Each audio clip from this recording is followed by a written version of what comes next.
Singer కల్పన ఆత్మహత్య case ప్రస్తుతం దుమారం రేపుతోంది.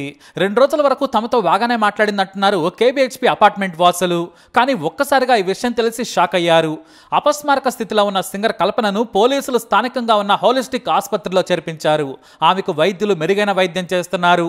సింగర్ కల్పన జోల్ ఫ్రెష్ అనే నిద్ర మాత్రలను వేసుకుంది. అయితే కల్పనకు ఆమె భర్త ప్రసాద్ ఫోన్ చేశారు. కల్పన ఫోన్ తీయకపోవడంతో వెంటనే అపార్ట్మెంట్ సెక్యూరిటీకి కాల్ చేశారు. దీంతో అపార్ట్మెంట్ వాసులు కల్పన ఉంటున్న ఇంటి డోర్ బెల్ కొట్టినా కూడా ఆమె తీయలేదు. వెంటనే పోలీసులకు సమాచారం ఇచ్చారు. పోలీసులు డోర్ లాక్ పగలగొట్టి బెడ్ మీద అపస్మారక స్థితిలో ఉన్న కల్పనను ఆసుపత్రికి తరలించారు. ఈ క్రమంలో కల్పనకు వైద్యులు అత్యవసర విభాగంలో ఉంచి మరీ చికిత్స అందిస్తున్నారు. ఇక ఈ విషయం తెలియగానే కల్పన భర్త ఆమె కూతురు హైదరాబాద్ చేరుకున్నారు. సింగర్ కల్పన గురించి తెలియని వారు లేరు. శాస్త్రీయ సంగీతంలో ఆమెకు మంచి పట్టుంది. దాదాపుగా 1500 సినిమా పాటలు పాడారు. 3000కు పైగా స్టేజ్ షోలు చేశారు. కానీ సడన్ గా ఆమె ఆత్మహత్య యత్నం అందరినీ షాక్ గురిచేసింది. ఇప్పుడు చావు బ్రతుకుల మధ్య పోరాడుతోంది కల్పన. అయితే ఆమె జీవితమే విషాదభరితం. మొదటి భర్తతో విభేదాలు వచ్చాయి. ఆమెకు ఓ కూతురు కూడా ఉన్నారు. మొదటి భర్తతో చాలా ఏళ్లు ఇబ్బందులు పడ్డారు. చివరకు తన కూతురుని తీసుకుని బయటకు వచ్చేశారు. ఆ తర్వాత విడాకులు తీసుకున్నారు. అయితే ఆమెకు అనారోగ్య సమస్యలు కూడా రావడంతో ఇటు జీవితంతో అటు శరీరంతో పోరాటం చేయాల్సి వచ్చింది. ఒకానొక దశలో చాలా లావుగా మారారామె. కానీ చాలా కసిగా ఎక్సర్సైజ్లు డైట్ చేసి బరువు తగ్గించుకున్నారు. తన కూతురుకు గొప్ప జీవితం ఇవ్వాలన్నదే ఆమె ఆశయం. మాస్టర్ ఆఫ్ కంప్యూటర్ అప్లికేషన్స్ లో డిగ్రీ చేసిన కల్పన మధురై ఈ శ్రీనివాస్ వద్ద సంగీతంలో శిక్షణ తీసుకున్నారు. 5 ఏళ్ల వయసులోనే అప్పట్లో సాలూరు వాసురావు చేకూర్చిన కుటుంబం సినిమాలో పాట కోసం గాత్రాన్నిచ్చింది. అప్పటి నుంచి గాయనిగా రాణిస్తూనే ఉంది. ఎన్నో వేల షోస్ చేసింది. సింగర్ గానే కాదు నటిగాను రాణించింది కల్పన. బాలనటిగా 30కి పైగా చిత్రాల్లో నటించింది. 3 ఏళ్ల వయసులోనే ఈనాడు అనే మలయాళ చిత్రంలో నటించింది. బాలయ్య నటించిన సీతారామ కళ్యాణంలో కూడా మెరిసింది. తెలుగు తమిళంలో ఎక్కువగా పాడిన కల్పన కన్నడ మలయాళంలో కూడా అడపాదడపా 1-2 పాటలు పాడి మెప్పించారు. మధురమైన గాత్రంతో ఎన్నో సూపర్ హిట్ సాంగ్స్ పాడి శ్రోతలను మైమర్పించింది. మెలోడీ సాంగ్స్ తో పాటు రాగాల పరమైన పాటలను అనేకం పాడారు. A R Rahman, Ilaiyaraaja, S P Balu, K V Mahadevan, Chithra వంటి ప్రముఖ గాయని గాయకులతో కలిసి అనేక పాటలు ఆలపించారు. అయితే తాను సినిమా షోలు ఇతరత్ర వ్యవహారాల వల్ల బిజీగా ఉండిపోయింది. తన కూతురును బంధువుల దగ్గర ఉంచారామె. కానీ ఏం జరిగిందో తెలియదు. కూతురిపై లైంగిక దాడి జరిగిందనే వార్తలు వచ్చాయి. దీంతో ఆమె కేసు కూడా పెట్టిందని కొన్ని మీడియా సంస్థలు వార్తలు రాశాయి. అంతకు మించిన వివరాలు ఆ కేసులో ఏమీ తెలియరాలేదు. ఎందుకంటే ఆడపిల్ల విషయం కాబట్టి ఆమె చాలా గొంబనంగా వ్యవహరించారు. అయితే ఇప్పుడు మరో కొత్త విషయం బయటకు వచ్చింది. సింగర్ కల్పన మరో పెళ్లి చేసుకున్నట్లు తెలుస్తోంది.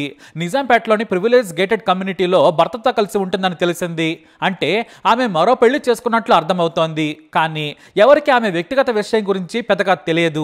మంగళవారం రాత్రి అంటే ఫిబ్రవరి 4న సాయంత్రం చెన్నైలో ఉన్న భర్త ప్రసాద్ విల్లా సెక్రటరీ వెంకటరెడ్డికి కాల్ చేశాడు. నాకు సాయం కావాలి, మా ఆవిడ ఆరోగ్యం బాగోలేదు, అపస్మారక స్థితిలో ఉన్నట్లు నేను సీసీ కెమెరా ఫుటేజ్ లో చూశానన్నారు. ఆయన అపార్ట్మెంట్ సూపర్వైజర్ నంబర్ ఇచ్చారు. ఇద్దరు కలిసి కల్పనకు ఫోన్ చేయగా ఆమె ఫోన్ లిఫ్ట్ చేయలేదు. దీంతో పోలీసులకు సమాచారం ఇచ్చారు. వారు వచ్చి చూడగా కల్పన బెడ్ పై పడి ఉంది. అప్పుడే ఆమె అపస్మారక స్థితికి చేరుకుంటోంది. నిద్ర మాత్రలు మింగినట్లు చెప్పారు. దీంతో వెంటనే నిజాంపేటలోని ఓ ప్రైవేట్ ఆసుపత్రికి తరలించారు. విల్లా సెక్రటరీ ఓ మీడియా సంస్థ ఇదంతా కూడా మాట్లాడారు. కల్పన ఆమె భర్త ఇద్దరే ఇక్కడ ఉంటున్నారు. 5 ఏళ్లుగా ఇక్కడే ఉంటున్నారు. చాలా మంచివారు, అన్యోన్యంగా ఉంటున్నట్లుగా మాకు అనిపించింది. లోపల గొడవల గురించి అయితే మాకు తెలియదు. అసోసియేషన్ కార్యక్రమాలకు కల్పన వచ్చేవారు. హుషారుగా పార్టిసిపేట్ చేస్తారని చెప్పారు ఆయన. అయితే సడన్ గా ఆమె ఆత్మహత్యాయత్నం చేయడం కలకలం రేపింది. ఈ విషయం తెలిసిన వెంటనే సింగర్ సునీత, శ్రీకృష్ణ సహా ఆమె సన్నిహితులు, స్నేహితులు ఆసుపత్రికి వచ్చారు. అయితే ఆమె ఎందుకు ఆత్మహత్య చేసుకుందనేది ఎవరికీ తెలియదు. ఇటు ఈ భర్త ఎవరు, రెండో పెళ్లి చేసుకున్నారా అనేది తేలాల్సి ఉంది. అయితే కల్పన భర్తను పోలీసులు అదుపులోకి తీసుకున్నట్లు సమాచారం. ఆయన మీద కల్పన పోలీసులకు ఏమైనా ఫిర్యాదు చేశారా అనేది కూడా తెలియాల్సి ఉంది. ఇక ఇదిలా ఉంటే గొడవ భర్తతో కాదు కూతురుతో అనే విషయం ఇప్పుడు బయటపడింది. పోలీసులు కల్పన భర్తతో ప్రత్యేకంగా మాట్లాడారు. అందరూ కూడా కల్పనకు ఆమె భర్తతో వివాదం ఉండొచ్చని అనుకున్నారు. కానీ ఇప్పుడేమో కల్పనకు తన పెద్ద కూతురుతో వాగ్వాదం జరిగినట్లు వార్తలు వస్తున్నాయి. ప్రస్తుతం కేరళలో కల్పన పెద్ద కూతురు ఉంటుంది. ఆమెను హైదరాబాద్కు వచ్చేయాలని కల్పన అడిగారట. దీనికి కల్పన కూతురు అసలు అంగీకరించకపోవడంతో ఇద్దరి మధ్య ఫోన్లోనే వాగ్వాదం జరిగిందట. దీంతో ఈ ఒత్తిడి వల్లే కల్పన ఆత్మహత్య అటెంప్ట్ చేసి ఉంటారని కూడా ప్రచారం జరుగుతోంది. మరి ఇందులో ఎంత నిజముందో కానీ కల్పన కోలుకున్న తర్వాత అసలు విషయాలన్నీ వెలుగులోకి వస్తాయని పోలీసులు చెబుతున్నారు. ఇప్పుడున్న సింగర్స్ లో శాస్త్రీయ సంగీతం మీద అమితమైన పట్టున్న గాయనిగా కల్పనకు పేరుంది. ఎందుకంటే ఆమె తండ్రి రాఘవేందర్ శాస్త్రీయ సంగీతంలో పట్టున్న వ్యక్తి, మంచి గాయకుడు కూడా. తల్లి సైతం గొప్ప సింగర్ సులోచన అంటే ఆ రోజుల్లో ఆమె మంచి శిక్షకురాలుగా కూడా పేరు తెచ్చుకున్నారు. అందుకే చిన్నప్పటి నుంచే సంగీత ప్రపంచంలో పెరిగారు కల్పన. స్టూడియోలు తిరుగుతూ పాటలు పాడేవారు. అంతేకాదు చదువులో కూడా టాపర్ కల్పన. MCA చదివారు. కానీ ఆ తర్వాత సింగర్గా వరుస ఛాన్సులు రావడంతో గాయనిగా సెటిల్ అయ్యారు. ఆ తర్వాత పలు సినిమాల్లో కూడా నటించారు కల్పన. ఇప్పుడు సింగర్గానే కాదు, డబ్బింగ్ ఆర్టిస్ట్గా కూడా బిజీగా ఉన్నారు. సంగీతం మీద అవగాహన ఉన్న ఆమెతోనే కఠినమైన పాటలు పాడించేవారు సంగీత దర్శకులు. తెలుగు, తమిళం, మలయాళం, కన్నడ భాషల్లో పాటలు పాడారు. ఇప్పటికీ పాడుతున్నారు. బిగ్ బాస్ షోలో కూడా పార్టిసిపేట్ చేసిన ఆమె హౌస్లో ఎక్కువ రోజులు ఉండలేకపోయారు. అయితే తన చిన్నప్పటి జీవితం ఎంత ఆహ్లాదంగా సాగిందో, పెద్దయ్యాక ఆమెకు వరుసగా కష్టాలు వచ్చాయి. మొదటి భర్తతో వేధింపులు వచ్చాయి. ఆ తర్వాత కూతురును కొంతమంది ఇబ్బంది పెట్టడంతో ఆమె పోలీస్ కేసు కూడా పెట్టే వరకు వ్యవహారం వెళ్ళింది. మరి ఇప్పుడు ఏం జరిగింది? ఈ భర్త ఎవరు? అతన్ని పోలీసులు ఎందుకు అదుపులోకి తీసుకున్నారు? అసలు కల్పన ఆత్మహత్యాయత్నం ఎందుకు చేయాల్సి వచ్చిందనేది తేలిపోనుంది. కల్పన కోలుకుంటే అసలు విషయాలన్నీ బయటకు వచ్చే ఛాన్స్ ఉందని పోలీసులు చెబుతున్నారు. మరి కల్పన అప్డేట్స్ కోసం మై ఛానల్ ఫాలో అవ్వండి, తప్పకుండా సబ్స్క్రైబ్ చేసుకోండి. I'm Kalpana Raghavendar and Prasad Prabhakar's daughter. She's perfectly fine and happy and healthy now. My amma, she's a singer. She's doing her LLB and also doing her PhD. So Danvalla, she has insomnia. So to treat her insomnia, doctor had prescribed her a tablet, and she had consumed that in an overdose. Like she had overdosed slightly. This is not a suicide attempt. It's just a slight overdose because of stress, in like general life stress. Please do not manipulate any information. Our family is perfectly fine.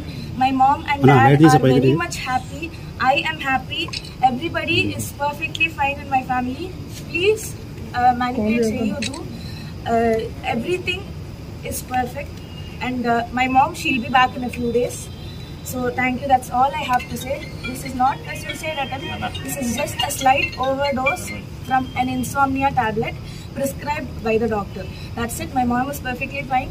She'll be back with all of you in a few days. That's all I have to say. Thank you very much.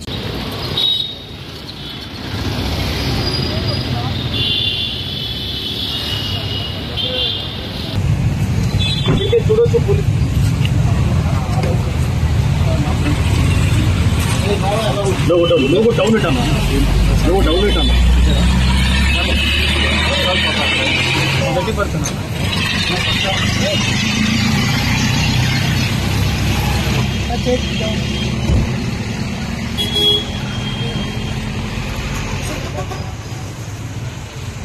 ना लोगो बेटा क्या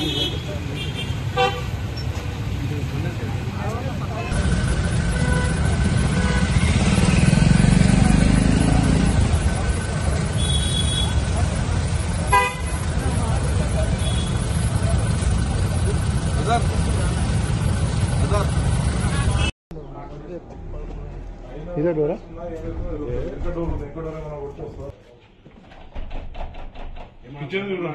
kitchen door kitchen door